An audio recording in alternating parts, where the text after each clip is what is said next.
50,000 users. So they covers the latest news and the best blogs in your country in your language.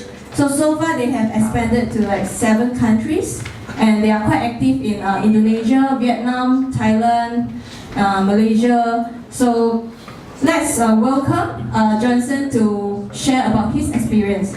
Okay, startup marketing. I think there's some overlap with actually recent stuff, but I hope you guys can learn a thing or two. Okay, so a little bit about myself. My startup. I run a company called Sport News. We basically aggregate news for localized countries and local languages in Southeast Asia, targeting Southeast Asia, because you know Southeast Asia is like Rojak, there's a lot of different kind of languages and cultures. We grew to about 50 million, more than 50 million now page views every month in the past 6 months. But first, what is startup marketing? We all know. Actually, what's the difference between marketing in startups and normal? Anyone want to give a shot? Focuses on inbound marketing. Inbound marketing, okay. Okay, only one brave one. Yeah, inbound marketing is one part of it. So like this is examples of inbound marketing. This is like a billboard. Okay. What is all this? Anyone knows? Yeah, viral videos. What is this? Like some PR stunt. This is what Steve Jobs said about marketing. But the point is, marketing is super confusing. It's something that we all don't 100% understand. Like even like at this stage of our startup, we don't 100% understand it. Because it's super deep. Marketing is made out of different stuff, and the stuff that you guys see outside is only the top of the iceberg, the very, very top part of it. There's a whole bunch of shit down there that you guys need to learn about if you run a startup. So, okay, let me put across 3 main concepts to you. 3 main things that you can take home today and think about, and like when you sleep, maybe not sleep. So the first one is the concept of funnels. Second, the concept of A/B testing. And 3, the growth process. So, okay, yeah. So most people think of marketing as just acquisition, and this is a very, very dangerous and wrong mindset, because marketing is so much more. So this one, yeah, that's where the overlap starts. Yeah, this is a model by Dave McClure. It's super ugly, but it's super useful. From that, I'll break it down to easily. So, as Rickson mentioned earlier, ARR, I don't need to repeat this again. So, this is actually the core model for marketing in a startup. It applies to every single startup, but you need to change it according to your own different models. So this is an example. If you look at the acquisition side, let's say you spend 5 cents to acquire users, and out of that, you convert 50% into visitors, 15% to happy customers, and so on. You guys can read yourself on the link here. I'm just too lazy. Is this slide going to be shared? No? Oh no. Oh shit. Oh, too bad for you.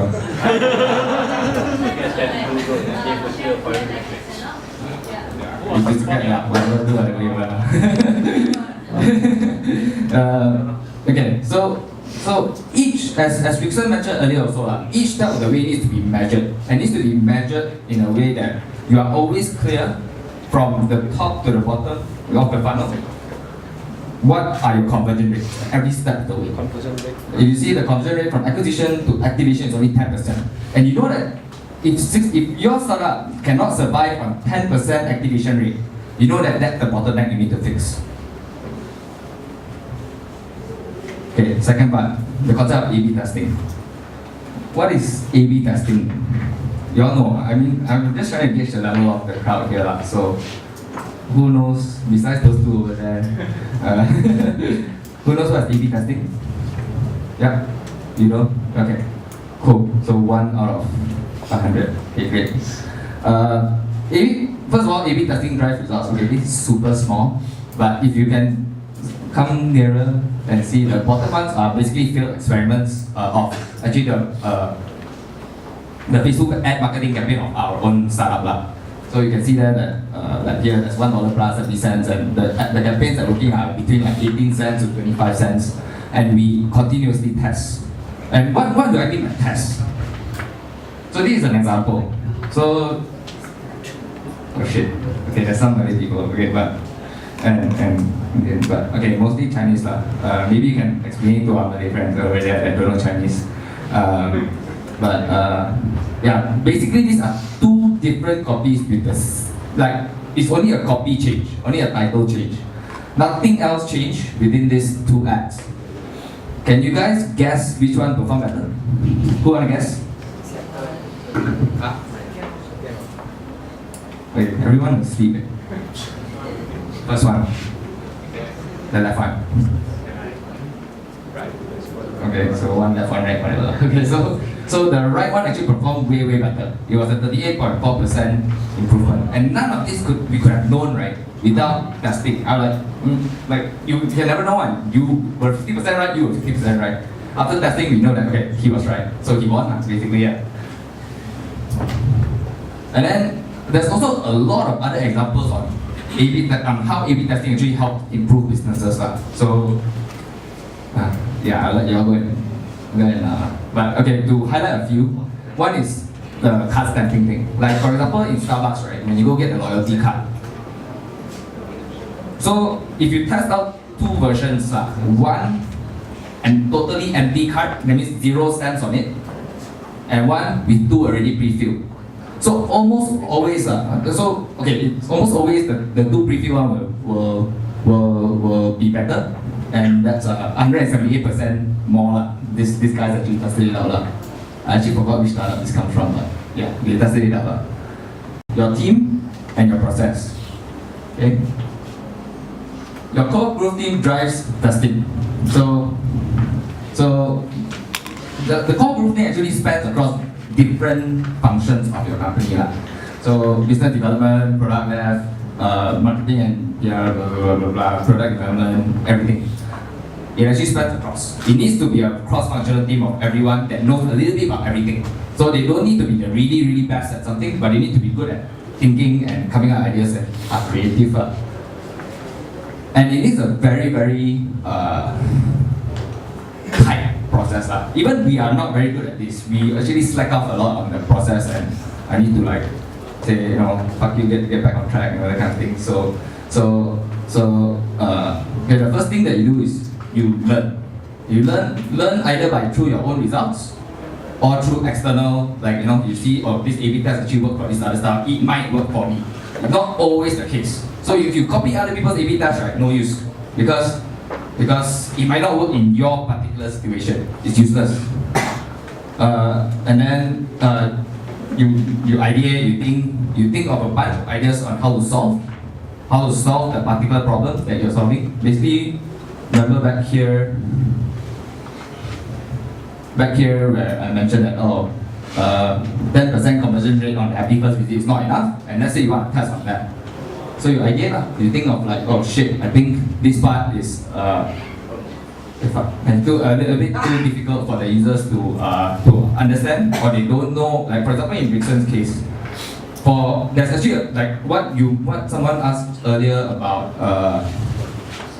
safety, right? It's actually a very big issue. So how could Rickson possibly increase the rate of the tour guides or customers feeling safe?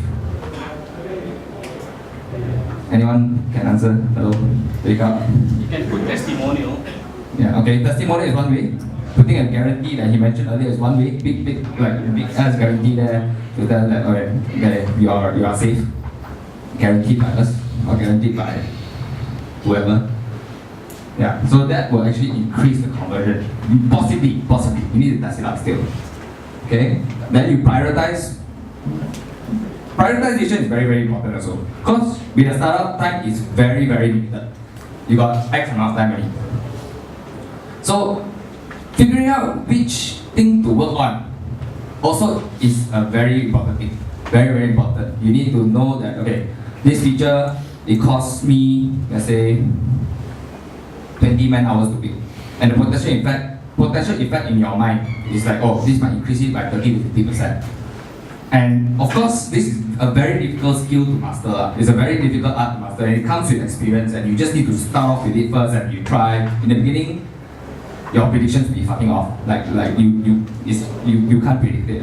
Then as time gets better, you get better at like predicting that, oh, this thing might have X effect, Y effect.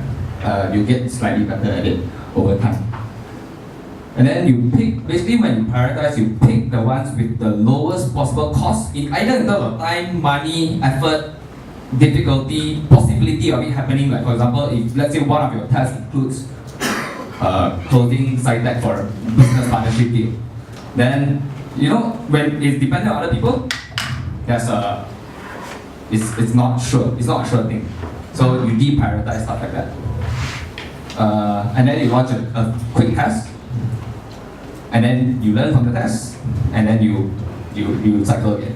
So this is basically the growth, the effectiveness of this, the structure of this process. How this actually shows how effective this process is lah. Don't take it from me lah, take it from them lah. Okay, so in the beginning, you see that the red color line. Yeah, I don't think you can see the small words, but I'll read it out to you lah. Okay, so 0.5 tests per week. So basically, they were running 0.5 experiments every week. But when they increased that number to 10, you can see there's a marked difference in their growth rate. Why? Because they experiment more. They don't assume that they know the answer.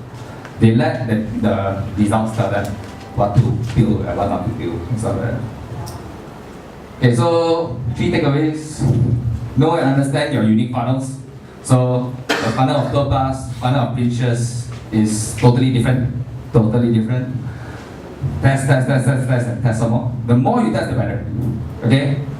As much as you can, according to how much engineering power you have.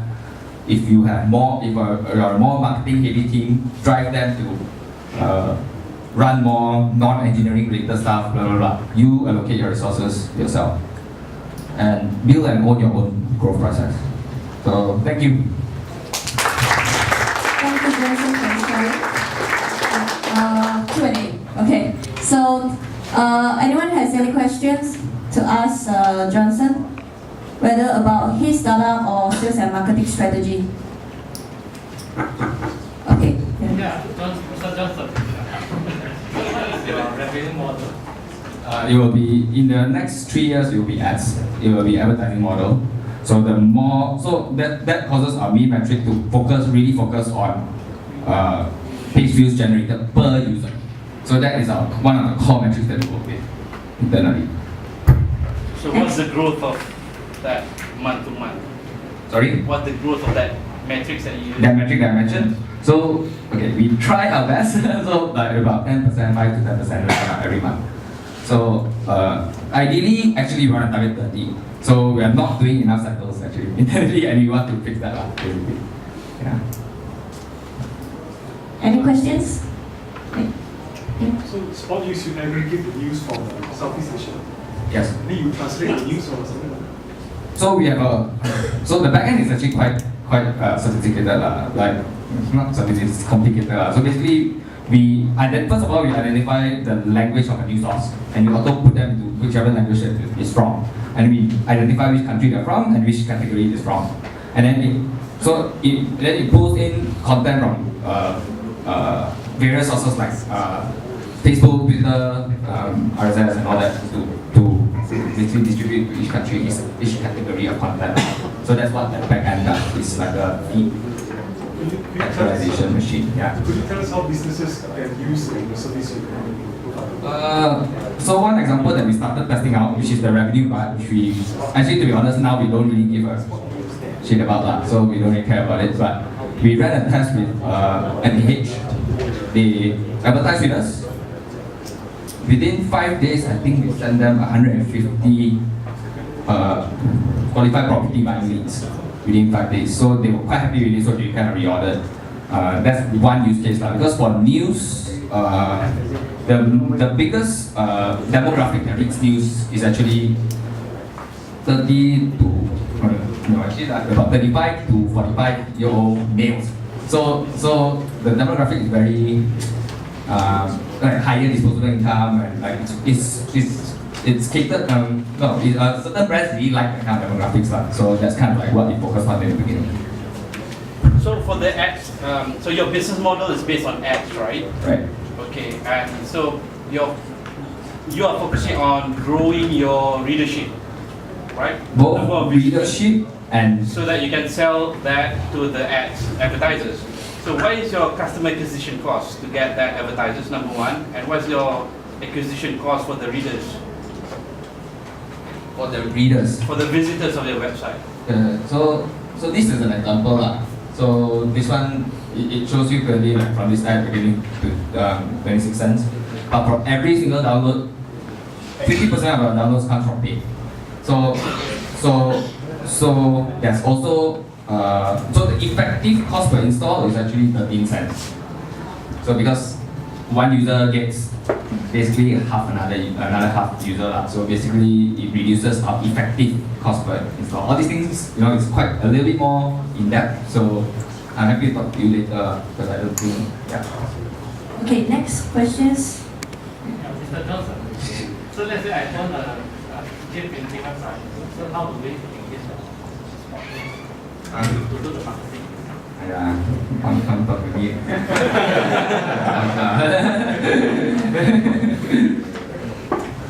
Just now I saw you have a question, right? No, it's okay. Okay.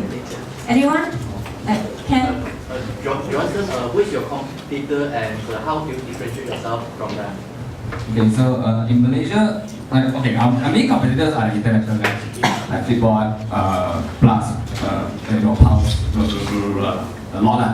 But basically, what we really do differently is we really focus on localized content, on localized content, and that seems to be something lacking for some reason. I don't know why that we are not really targeting localized content. When we feel that local content is the one that's most relevant, local news in the country is the one that's most relevant to the majority of people. Not everyone wants to read about TechCrunch. Not everyone wants to read about BBC and all that kind of stuff. So it always baffled me why. So we just tried it out and we saw that people are actually sticking to the app. So we started scaling it up. Just now I see that you guys did a lot of tests and then again and again and again. So any past experience that is very painful one, like no matter how many times you test also, you still cannot get the result that you want. Maybe you can share with us.